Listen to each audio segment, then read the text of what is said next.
Hari itu terasa seperti hari-hari biasanya bagi Sonia. Udara pagi yang segar membelai wajahnya saat ia berjalan melewati gerbang pabrik. Pabrik tempat Sonia bekerja merupakan pabrik elektronik yang lumayan besar, yang cukup untuk menopang kebutuhan hidup para pekerjanya, termasuk Sonia yang menjabat sebagai direktur produksi. Meskipun pekerjaan itu cukup menuntut tenaga dan pikiran, Sonia selalu menjalani hari-harinya dengan penuh semangat. Ia dikenal sebagai orang yang cermat dan disiplin dalam bekerja, dan karena itu pula ia sangat dihargai oleh manajer pabrik dan rekan-rekannya pagi itu. Sonia mengenakan seragam khas berwarna biru muda dengan logo perusahaan terjahit rapi di bagian dada. Ya, di pabriknya, selain pemilik pabrik, semua karyawan wajib mengenakan seragam bawaan dari pabrik tersebut. Hanya saja warna seragamnya yang membedakan posisi yang ditempati. Alasannya karena ingin lebih kondusif dan tidak timbul kesenjangan sosial.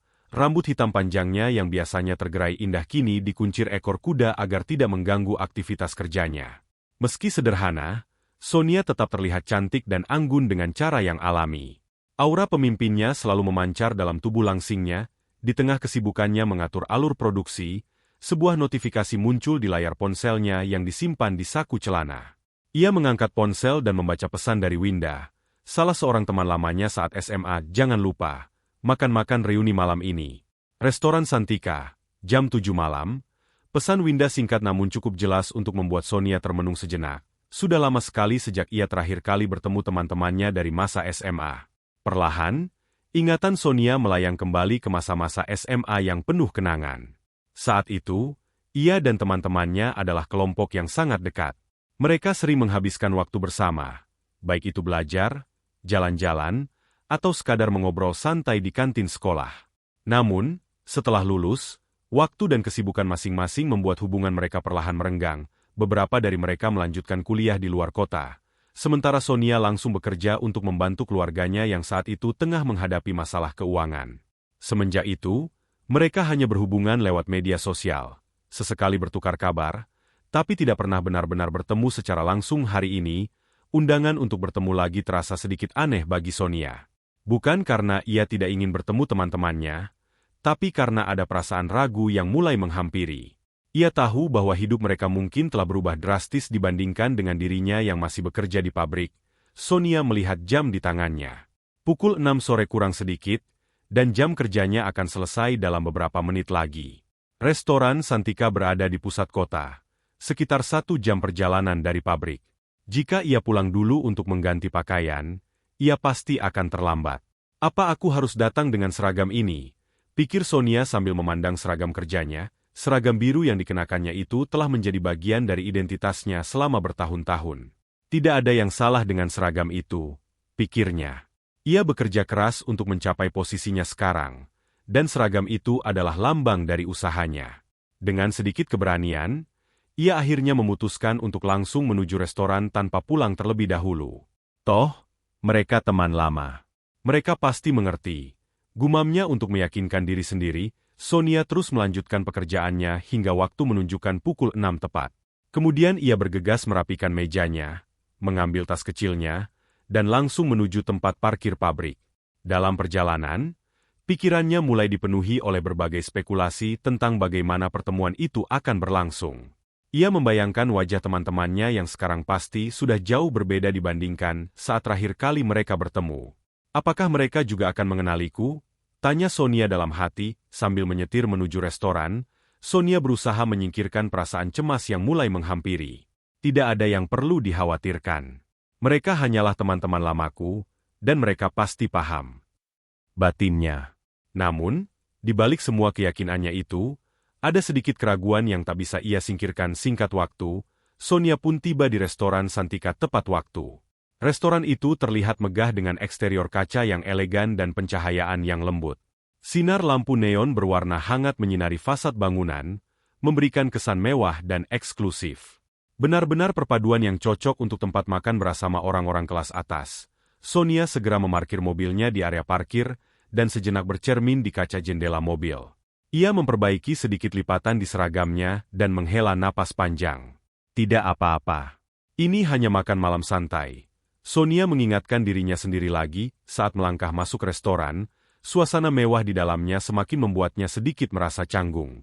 Para tamu yang datang terlihat mengenakan pakaian formal, pria dengan jas rapi dan wanita dengan gaun indah. Sonia mulai merasa kontras dengan penampilannya, namun ia tetap melangkah dengan percaya diri.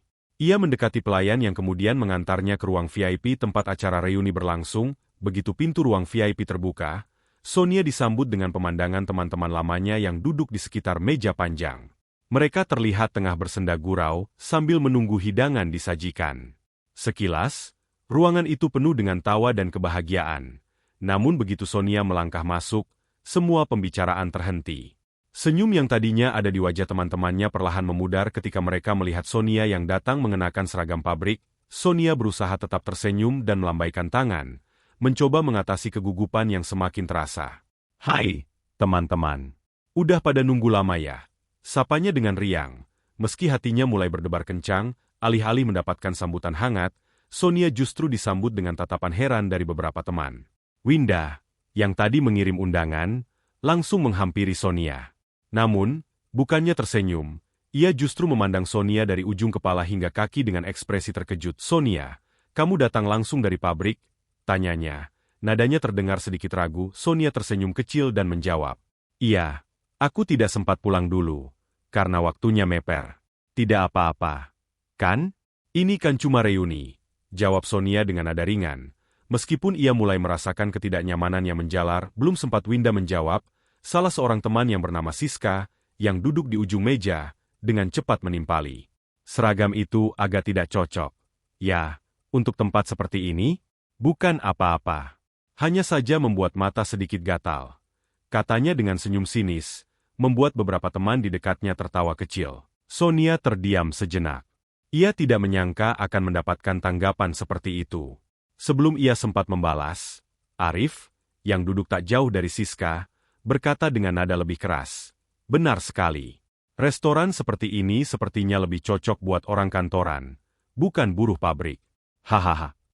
Ucapan itu diikuti oleh tawa beberapa orang yang duduk di dekatnya. Sonia merasa dadanya mulai sesah. Ia berusaha untuk tetap tenang, tetapi jelas bahwa penghinaan ini menyakitkan.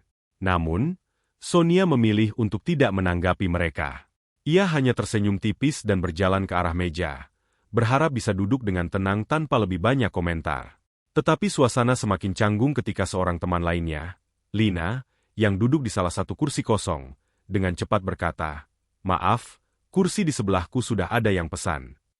Padahal jelas-jelas kursi itu kosong, Sonia mulai merasakan bagaimana mereka semua perlahan menjauh darinya, seolah-olah penampilannya saat itu telah membuatnya berbeda, tak sepadan dengan mereka. Di dalam hatinya, Sonia mulai merasakan luka yang dalam.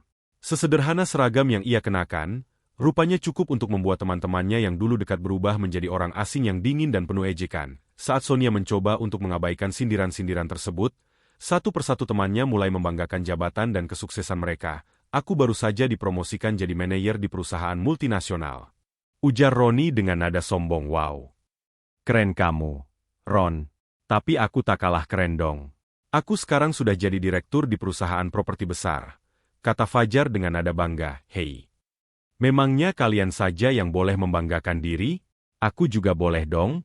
Apalagi aku sekarang sudah naik jabatan jadi dirut di salah satu mall milik keluargaku. Hebat kan?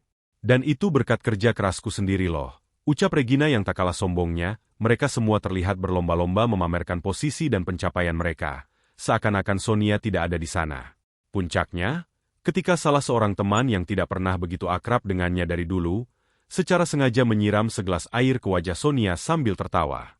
"UPS, maaf, tanganku tergelincir," ucap Weni dengan wajah tanpa rasa bersalah. Seluruh ruangan dipenuhi tawa menghina, dan Sonia merasa semua tatapan seakan menusuknya. Hinaan dan ketidakpedulian itu membuat Sonia merasa terinjak-injak. Ia tidak menyangka bahwa teman-teman yang dulu ia kenal dengan baik telah berubah menjadi sosok yang begitu materialistis dan sombong. Berubah menjadi ular-ular berbisa dalam balutan tubuh manusia. Sonia mengambil napas dalam-dalam dan beranjak dari meja. Ia berjalan keluar restoran, berusaha mengendalikan emosi yang membuncah di dadanya. Di luar, Sonia segera menelpon asisten rumah tangganya, meminta untuk dibawakan pakaian yang lebih pantas agar bisa kembali ke dalam dengan cara yang berbeda. Tidak lama kemudian, Laura, asisten rumah tangganya akhirnya sampai. Berbeda dengan asisten rumah tangga lainnya, Laura yang sudah dianggap adik sendiri oleh Sonia, datang dengan pakaian formal yang elegan. Tak hanya itu, Laura juga mengajak seorang rekan kerja Sonia yang sangat menghargainya.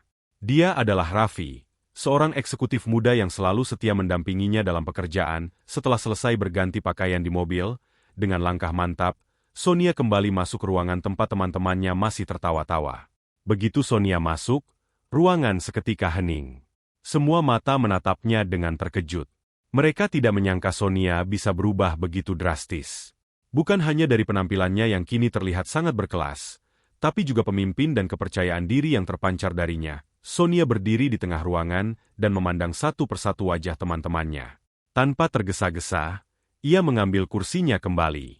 Kalian pasti berpikir kalian lebih baik dariku hanya karena kalian memakai pakaian mahal dan bermerek kan? Tapi kalian salah besar. Kata Sonia tenang tapi tegas. Teman-temannya mulai gelisah. Rasa malu mulai menjalar di wajah mereka. Namun belum ada yang berani berbicara. Sonia melanjutkan, tahukah kalian siapa aku sebenarnya? Aku adalah pemilik dari salah satu perusahaan terbesar di industri ini. Beberapa dari kalian bahkan bekerja di perusahaan yang terhubung langsung dengan bisnis yang aku jalankan. Ruangan semakin sunyi. Wajah-wajah yang tadi sombong kini terlihat pucat. Selama ini Sonia memang lebih banyak menghabiskan waktunya di pabrik elektroniknya. Hal itu dikarenakan pabrik tersebut tengah bekerja sama dengan perusahaannya yang lebih besar. Dan Sonia memilih menjabat sebagai direktur produksi karena ingin lebih mengenal jenis barang apa yang akan mereka pasarkan. Mulai hari ini, aku akan menghentikan semua investasi di perusahaan-perusahaan yang terlibat dengan kalian, ujar Sonia pada semua orang yang sebelumnya sempat merendahkannya. Nadanya kini berubah menjadi dingin. Sedingin es, aku tidak bisa menerima perkataan dari orang-orang yang seharusnya menjadi teman, tetapi justru memilih untuk menghina dan merendahkan orang lain. Reuni seperti ini seharusnya untuk mengeratkan kembali persahabatan kita yang sempat terpisah, bukan untuk ajang menyombongkan diri. Orang-orang yang sombong dan suka menghina seperti kalian tidak pantas untuk disebut teman. Tambah Sonia, setelah mengucapkan kata-kata itu, Sonia beranjak pergi meninggalkan ruangan dengan penuh martabat. Teman-temannya hanya bisa terdiam, terpaku dalam rasa malu yang mendalam. Mereka telah melihat sisi Sonia yang tidak pernah mereka duga. Sisi yang penuh dengan wibawa dan berpengaruh. Sementara itu, di luar restoran, Sonia merasa lega. Meskipun sedih karena pertemanan lama mereka berubah menjadi ajang kesombongan, ia merasa telah melakukan hal yang benar. Dia sadar bahwa penampilan dan jabatan bukanlah ukuran dari nilai seseorang, dan ia berharap dengan kepergiannya, teman-temannya bisa merenungi tindakan mereka. Cerita ini mengajarkan kita bahwa kita tidak pernah tahu siapa sebenarnya orang yang ada di hadapan kita. Penampilan dan jabatan bukanlah hal yang seharusnya menjadi dasar untuk menilai seseorang, karena ketulusan dan penghargaan adalah nilai yang jauh lebih penting. Demikianlah sebuah kisah penuh makna yang bisa kita ambil pembelajaran di dalamnya. Semoga kisah ini bisa memberikan nilai positif bagi penonton sekalian. Terima kasih telah menonton video ini sampai akhir. Sampai jumpa di kisah-kisah inspiratif lainnya.